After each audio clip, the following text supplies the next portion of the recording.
Қазақстанда малдын абалын аныктоочу акылдуу чечим ойлоп табылды. Өкмөттүн жыйынында санариптик өнүктүрүү, инновациялар жана аэрокосмостук өнөр жай министри тармактагы санариптик чечимдерди сунуштады. Үй бүлөлүк акылдуу трекер мал мониторинг системасы, заманбап технология айыл чарба компанияларына малды алыстан көзөмөлдөөгө жана аларды ар кандай ылаңдардан коргоого мүмкүндүк берет. Система тамактандыруу активдүүлүгүн, жалпы физикалык активдүүлүктү, дене температурасын, жаныбарлардын ылдамдашы жана активдүүлүгүн талдоо үчүн сенсорларды камтыйт. Ошондой эле ветеринардык кызматтарды санариптештирүүгө, каржы институттары менен мамлекеттик органдарга максаттуу каржылоо жана малды камсыздандыруу процессин санариптештирүүгө негиз түзөт. Бүгүнкү күндө бул система өлкөнүн 3 облусунда ишке киргизилди. Учурда Нидерландияда, Данияда жана Канадада иштеп жатат. Жасылан Мадиевдин айтымында санариптик технологиялар өндүрүмдүүлүктү жана биологиялык коопсуздукту жогорулатат.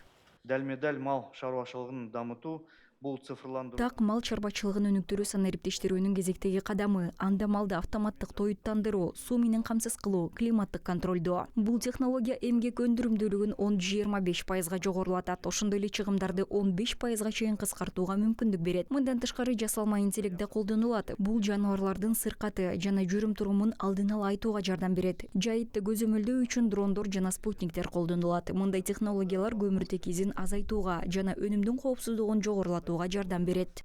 Көмүртеги изин азайтууга және өнүмдүн коопсуздугун арттырууга көмөктөшөт.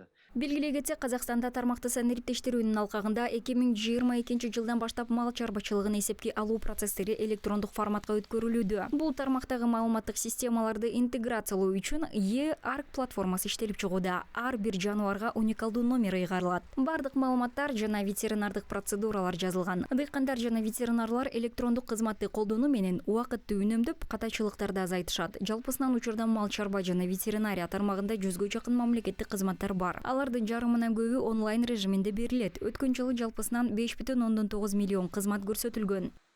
Саланы цифрландыруу мал өнүмдеринин өмүрлүк циклынын барлык кезеңдерин. Тармакты санариптештирүү мал чарба продукциясынын жашоо циклинин бардык этаптарында ачыктыкты камсыз кылууга тийиш. Быйыл жүргүзүлүп жаткан улуттук айыл чарба каттоосунун жыйынтыгы санариптик платформаларга интеграцияланышы керек. Айыл чарба жана санариптик өнүктүрүү министрликтери жылдын аягына чейин малды жана мал чарбачылыгы өнүмдөрүн өткөрүүгө байланышкан бардык процесстерди 100% санариптештирүүнү камсыз кылышы керек. Алар ошондой эле үзгүлтүксүз мониторинг системасын киргизип, бардык маалымат базаларын бирдиктүү санариптик платформага бириктириши зарыл. Деректер базаларынын барлыгын бирыңгай цифрлык платформага интеграциялоо керек.